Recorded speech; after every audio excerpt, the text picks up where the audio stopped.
hey, so I can post more often here, I'm going to show you guys my friend Calvin's video. And if you guys like it, maybe we could get more from him in the future. Just tell me what you think. Hey everyone, today I'm going to be breaking down the movie Gravity, so I managed to break it down into 5 pieces. Number 1, long takes and zero G. Let's begin with the first scene where the film begins with an uninterrupted, seamless 12.5-minute shot that introduces the audience to the crew of the Explorer, as if we were seeing things through the eyes of another astronaut. Here, the long take evokes a sense of real-time and protracted realism, bringing us closer to human interaction and a connection with the environment. One of the unique properties of the film is its nearly non-existent need for a stationary frame of reference, and because movement in space is relative, director Alfonso Cuarón and cinematographer Emmanuel Lubezki decided to coordinate a robotic rig to move around the actors, rather than to move the actors around a stationary camera. And during this period, almost no time is wasted in capitalizing on an innovative zero-G perspective. In fact, you can watch more than 90% of the film upside down without giving it a second thought. As we are familiarizing ourselves with the characters and soon learn of the Russian missile strike, our pacing and urgency parallels with the astronauts as disaster races over the horizon. The camera then tracks the most mobile character as separation from the Explorer and Hubble commence as the tide of urgency rises. When chaos strikes, we are now focused on the most vulnerable character as the shuttle swings with Ryan Stone until she is flung into the first cut of the film. Number 2, filming and lighting. Here is where we see how many of the lighting challenges were addressed with force and efficiency in the film. One of the great difficulties the filmmakers faced concerned finding a way to maintain the appropriate lighting given the dynamic nature of a zero-G environment and the turbulent bodies in them. Because no technology existed to combat these issues, Lubezki solved the lighting issue by creating an LED box to control the lighting around the actors. By taking the point of view of each character from the pre-visuals and displaying it across the LED lights of the cube, Lubezki was able to light the actors according to the virtual environment. This meant that lighting on the actors' faces matched the lighting in the final composite and gave the actors a visual reference to the world around them. Number 3, action sequences. Many action sequences in the film afford the viewer excellent opportunities to witness fine execution of cinematography captured in starkly different methods.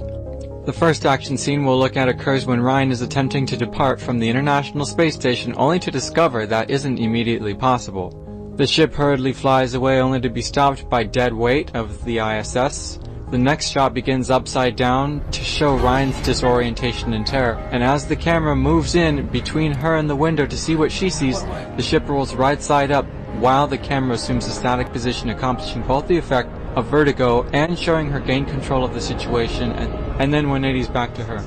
Interestingly enough, the next action sequence demonstrates that a more modest approach in camera work can prove less is more. With tensions high, the next scene begins serenely after high-strung peril with another long take following Ryan attempt to untether the Soyuz from the parachute lines.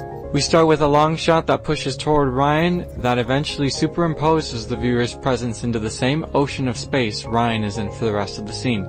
After unsuccessfully freeing herself from the parachute tethers, we witness the second wave of debris strike with her and from her perspective, which reinforces the second-person narrative, that the event is something happening to you and Ryan, rather than the idea that you have a role in controlling the scenario. In short, you aren't a part of the system because the system is happening to you. Number 4, usage of first-person vulnerability and the character's eyes. Throughout the film, there are several techniques employed to channel emotional expression. The first one is the usage of a first-person perspective used during times of vulnerability and psychological exposure.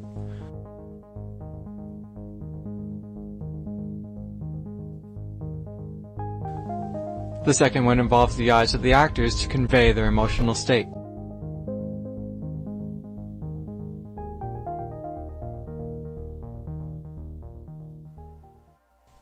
Number 5. Visual metaphors. Visual metaphors had a heavy presence throughout much of the film's storytelling with several reoccurring themes. And while there are many, I'll only be covering 3 today. The first and most prevalent occurs when Ryan removes her suit in the airlock of the ISS. The most basic interpretation of Ryan assuming the fetal position suggests potential rebirth, vulnerability, and the value of life. Religious motifs are also used throughout the film as well, which may coincide with the airlock scene. And while some visual poetry is more straightforward than others, some are also more open-ended. When she's speaking with Andy and Gake over the radio, The focus shifts to a lone tear in the center of the shot. This imagery may mirror her current situation of being stranded in space, or could even signify the fact in life that there are times when you cry, but the tears don't fall. Some visual motifs are also long-term in effect and are even delivered by changing the type of camera used while filming. The entire film is shot digitally up until the landing on Earth, where Cuarón and Lubezki decide to film on 65mm film in order to give Earth a hyper-real look that would ultimately contrast the artificial steel construct of a gray cold laboratory filled with recycled air to a natural, fresh, and organic environment after she chooses life.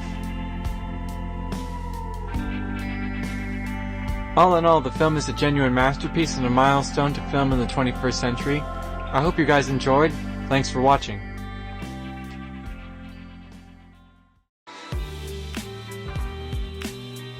Hey guys, if you like this, be sure to like and subscribe. If you want more from Calvin, just tell me in the comments. Also, I'll be trying to post with more regularity myself too. Anyways, if you have any suggestions for movies or topics to talk about, tell me in the comments.